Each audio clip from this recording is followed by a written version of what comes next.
안녕하세요. 비전공자 제로베이스 사수 없는 신입 주니어 기획자들을 조금이라도 도와드리고 싶은 BP입니다. 오늘의 영상 주제는 인하우스와 에이전시입니다.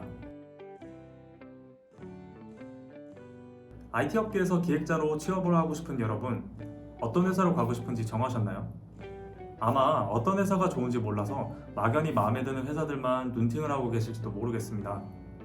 가고자 하는 회사가 명확하다면 참 좋겠으나 저 같은 경우에는 기획자로 포지션을 잡았을 때 어떤 회사로 가야 될지 어떤 회사가 좋을지 몰라서 고민했었습니다. 어떤 회사가 좋을지는 제가 딱딱 잡아서 추천해줄 수는 없지만 어떤 회사에 갈지 판단할 수 있는 기준 중에 하나는 잡아드릴 수 있을 것 같아요. 바로 인하우스와 에이전시입니다. 저도 인하우스 에이전시라는 단어에 대해서 취업하고 난 후에 알았었는데요. 미리 알았었더라면 좀 더 준비할 수 있지 않았을까 하는 생각이 들곤 합니다. 저와 같은 처지인 분들이 있을까 해서 오늘의 내용 준비해봤습니다. 에이전시는 대행사입니다. 보통 SI라고 부르는데요. 이런 회사들이 에이전시라고 생각하면 됩니다. 에이전시는 고객이 만들고 싶은 프로덕트를 대신해서 만들어주는 역할을 합니다.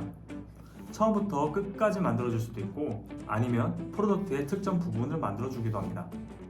에이전시는 보통 워터폴이라는 프로젝트 방식을 사용합니다. 물론 애자일 방식을 사용하는 회사도 있는데요. 워터폴과 애자일에 대한 자세한 내용은 다음에 다뤄보도록 할게요.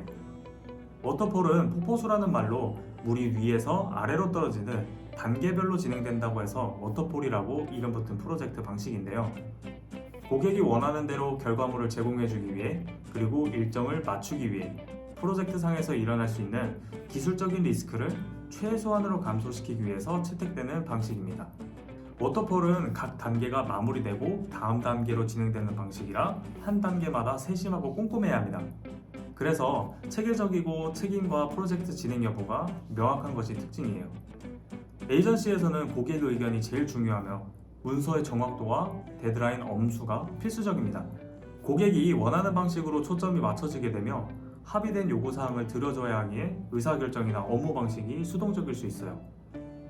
에이전시는 특정 분야를 가리지 않고 여러 분야의 프로젝트를 진행하는 경우가 있습니다. 이는 장점도 될 수 있고 단점도 될 수 있는데요. 다양한 분야의 프로젝트를 통해 시각은 넓어질 수 있으나 그 분야를 일회성으로 겪는 경우가 있어서 해당 분야의 깊이가 깊지 않을 수도 있습니다. 에이전시에서 채택하는 프로젝트 진행 방식인 워터폴은 건물을 짓는 방식과 매우 흡사합니다. 건물을 짓기 전 고객과 미팅을 해서 어떤 건물을 짓고 싶은지, 언제까지 필요한지 서로 소통하고 그 이후에 건물의 설계도, 청사진을 만들죠.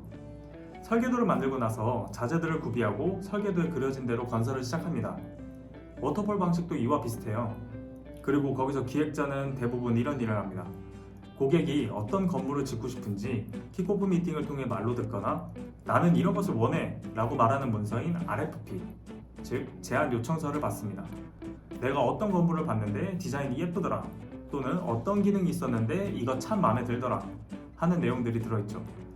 기획자는 이런 것을 원한다고 그랬는데 정리해봤어. 이거 맞지? 라는 문서인 요구사항 정의서 또는 요구기능 정의서를 만들게 됩니다.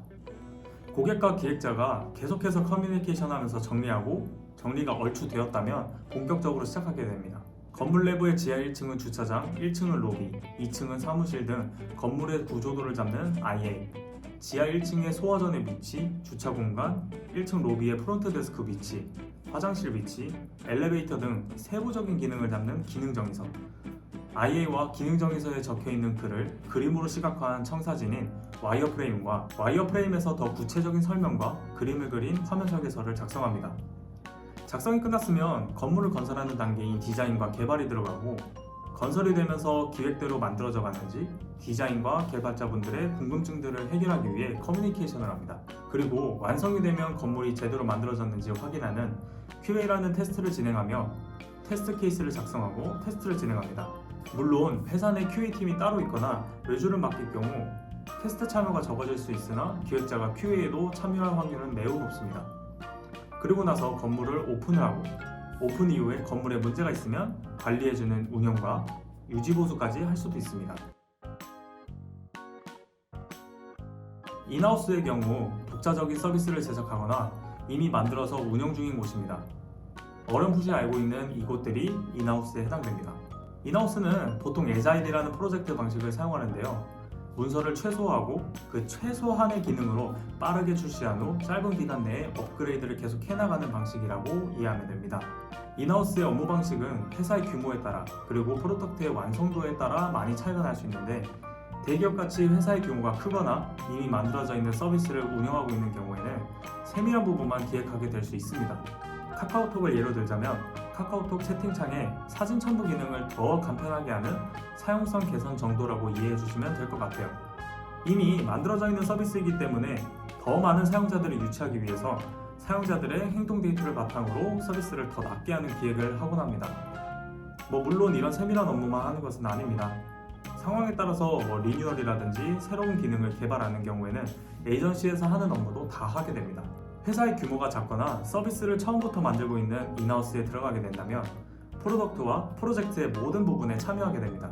인원이 적을 경우 기획이 아닌 업무도 맡게 될 수 있어요. 그러다 보니 기획자 한 명에게 업무 분담이 과도해질 수도 있습니다.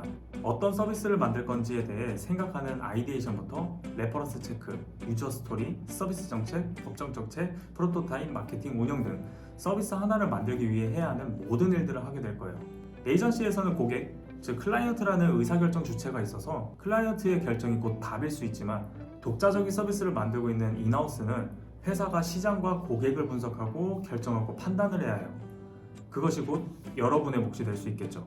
인하우스는 시장과 서비스를 사용하는 유저들이 곧 고객이기에 고객의 니즈와 시장의 니즈에 대해서 치열하게 고민을 해야 합니다.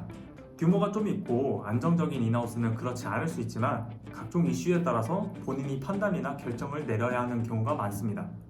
그래서 인하우스는 파악이 쉽지 않은 고객과 시장의 반응을 수치화해서 그 데이터를 기반으로 판단하고 서비스를 고도화하죠. 그래서 업무 방식이 주도적이어야 하며 능동적이고 적극적으로 문제 해결에 나설 줄 알아야 합니다. 스스로 생각하고 의견을 제시하고 행동해야 하는 경우가 많이 생길 거예요. 이처럼 한 서비스를 위해 깊게 고민하고 행동하게 되니 프로덕트와 해당 서비스 분야에 대한 이해가 깊어지긴 하지만 다른 분야를 경험한 기회가 적어 시각이 제한될 수도 있습니다. 정리하겠습니다. 에이전시는 고객, 즉 클라이언트에게 의뢰를 받아 프로덕트를 대신해서 만들어주는 회사입니다. 의사결정이 고객에게 있어서 업무 방식이 상대적으로 수동적일 수 있습니다. 다양한 분야의 프로젝트를 할 수 있지만 한 분야에 대한 깊이가 없을 수도 있어요. 인하우스는 자체적인 서비스를 만들고 있거나 이미 서비스를 운영하고 있는 회사입니다. 의사결정이 회사에 있어서 업무 방식이 상대적으로 능동적입니다. 한 분야에 대한 깊이가 깊어지지만 다양한 분야에 대한 시각은 적을 수 있습니다. 지금까지 에이전시와 인하우스에 대해서 간략하게 알아봤습니다. 같은 에이전시, 같은 인하우스라고 하더라도 회사마다 정말 많이 달라요. 하지만 에이전시와 인하우스에서 기획자가 어떤 일을 하는지 조금이라도 알게 된다면 당황하지 않고 성장의 방향을 잡을 수 있을 거예요. 본인에게 맞다고 생각되는 곳으로 방향을 한번 잡아보세요. 감사합니다.